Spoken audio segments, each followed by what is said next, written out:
Good day everyone! Kumusta po ang lahat? Magbabasa po tayo at simulan po natin ang Book of Genesis para po sabay-sabay po tayong maunawaan at mapag-aralan ang Bible. Sa Book of Genesis po, din po natin mababasa ang una na mga nangyari or naganap sa mundo. Book of Genesis, Identifying the Beginning. Basahin po natin ang chapter 1, pasimula. Nilikha po ng Diyos ang langit at lupa. Sa verse 2, mababasa natin, ang mundo ay wala pang anyo at wala pang laman. Ang tubig na bumabalot sa mundo ay balot ng kadiliman.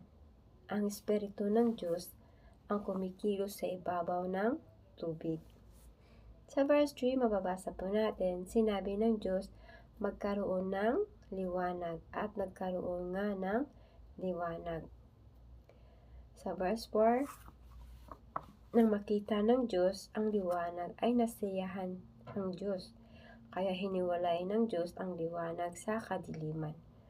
Natuwa po ang Diyos nang makita niya ang liwanag, kaya po hiniwalay ng Diyos ang liwanag sa kadiliman. Sa verse 5 po, tinawag ng Diyos ang araw ang liwanag at gabi naman ang kadiliman. Kaya po ngayon mayroon tayong araw, yun po ay liwanag. Ang kadiliman, gabi po. Kaya po mayroon tayong gabi. Diba madilim naman po talaga.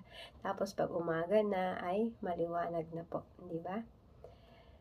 Then, sa verse 6, sinabi ng Diyos, magkaroon ng pagitan na maghihiwalay sa tubig sa dalawang bahagi. Sa verse 7, nagkaroon nga ng pagitan na naghiwalay sa tubig sa itaas at sa tubig sa ibaba. Sa verse 8, ang pagitang iyon ay tinawag ng Diyos ng kalawakan. Yan, sa pagitan po ng tubig sa itaas at tubig sa ibaba, ang sa pagitan nun ay tinawag ng Diyos ng kalawakan. Lumipas ang gabi